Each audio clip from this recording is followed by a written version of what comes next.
There's a 14-day period where F1 teams can't do an ounce of work. In fact, if they do, they'll lose championship points. You'll see Max Verstappen gaming, Landonorris going on a yacht with his friends, but in the background, they're secretly training. Here's what happens during the F1 summer break. Here's something that most fans don't realize. F1 teams are forced to shut down for 2 weeks in August every year, and if they don't, the penalties are super severe.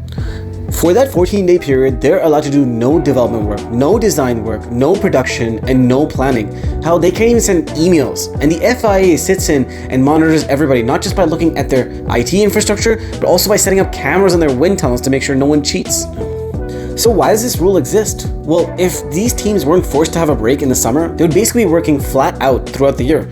Even in the winter, when you think that they'd have Christmas break, they actually work towards next year's car. And essentially what this would do is benefit the richer teams who just hire more staff to keep on working through the summer break and give the poorer teams a big disadvantage. Not to mention that if the teams don't get this break, the staff will just burn out. So the FIA put in this rule so that these teams are forced to give their staff a break. And if they don't give their staff a break, the teams can actually lose a bunch of championship points, which can actually change the title fight, both in the front of the field, but also in the midfield, where every point counts. So what do the drivers really do? Well, we all see those vacation pictures on our social media, Max yachting or Lewis surfing, but the truth is they really are taking some time off. They really need it. They've been racing for months straight, but they're striking a balance that we can't see behind the scenes that I'm going to tell you about more. Take Max Verstappen. You'll see him posting videos of him gaming all summer or hanging out with his daughter, but in the background, he's still doing extensive training sessions working on his neck muscles to handle the immense G-forces that F1 cars go through. That way he'll be race ready the first day back from the summer break. You might also see Lewis Hamilton surfing in the background with his buddies, but what you don't know is in the evenings he's doing heat chamber training where he's preparing for the Singapore Grand Prix where cockpit temperatures hit an insane 60 degrees Celsius. We've even seen Charles post videos of him playing his piano or just him walking around Monaco having a good time, but in the background he's watching hours of race footage for the upcoming tracks in the second half of the year so that he can get that 1% edge coming out of the summer break. The thing is, these are elite athletes who can't be expected to switch off for a few weeks and just come back at peak performance. They have to strike the balance between getting some genuine rest but also staying race ready so that when the summer break ends, they can come back and get ready to win and have that crucial edge that is needed in every racing drive. So while the drivers can balance the rest and recovery, the teams face a much more complex challenge. They can't do an ounce of work in the entire 14-day period. Not one front wing, not one part, not one meeting. The only thing that the teams can do is just basic maintenance work, or basically non-development work, things like finance or marketing. But during that break, even those teams are told to go have some time off, since the rest of the team is off anyways. Since they can't do any development work during the 14-day period, everything has to be planned, produced, and designed before the shutdown. In fact, the days leading up to the summer break are actually the busiest of the year. That way, once the teams come back from break, they can put on a major upgrade to the car and go fast right away. This creates a fascinating dynamic, as the break represents a strategic reset for all the teams. The top teams look at how to consolidate their championship position and see what they could do to potentially even shoot for the championship. The midfield teams look at what races are in their favor so that they can get those last few points in the cutthroat midfield battle. And the back runners look at what processes clearly just aren't working this year and how they can be fixed not only for the back half of the year coming up, but next year. That way they're ready to fight in the next season.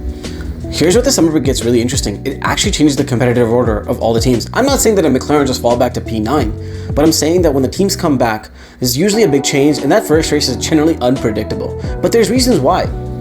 Think about it, the drivers haven't been in their cars for a few weeks. They're not used to pulling those 5Gs. The pit stop crews are rusty. They aren't used to doing their 2-second pit stops. The engineers even aren't used to making some quick setup changes that they haven't done in a few weeks. Everyone's just a little rusty and getting back into the rhythm of being good at what they do.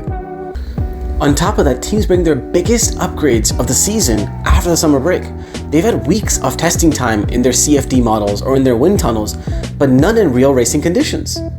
Sometimes these teams' upgrades work brilliantly and shoot these teams up the competitive order from a P6 to a P4, but sometimes they fail so badly that they set the team back months in their development cycle. Look at F1 history. Summer breaks have genuinely defined title fights. In 2009, Braun GP was absolutely dominating before the summer break, and post-summer break, when they didn't bring that many upgrades, all the other teams caught up and they almost lost the championship. Look at 2021. Before the summer break, Red Bull was ahead of Mercedes and Max was healthily taking a lead in the championship. But after the summer break, Mercedes brought some upgrades and understanding of their car that almost led to Lewis clinching the title. The teams and drivers who handled this transition the best, the ones that balance their rest and recovery, the ones that nail their upgrade package, or the ones that get into the rhythm of the race weekend right from the get-go, end up having a huge benefit in their championship prospects coming to the second half of the year. So the summer weeks aren't just empty weeks on the calendar, it's a chance for every team to strategically reset their minds and get energized to take on the rest of the year. With the title battle as close as it is, it's on Lando and Oscar to figure out how they're going to use this break to rest and recover in a way that they come out of the summer break swinging to go and win that championship.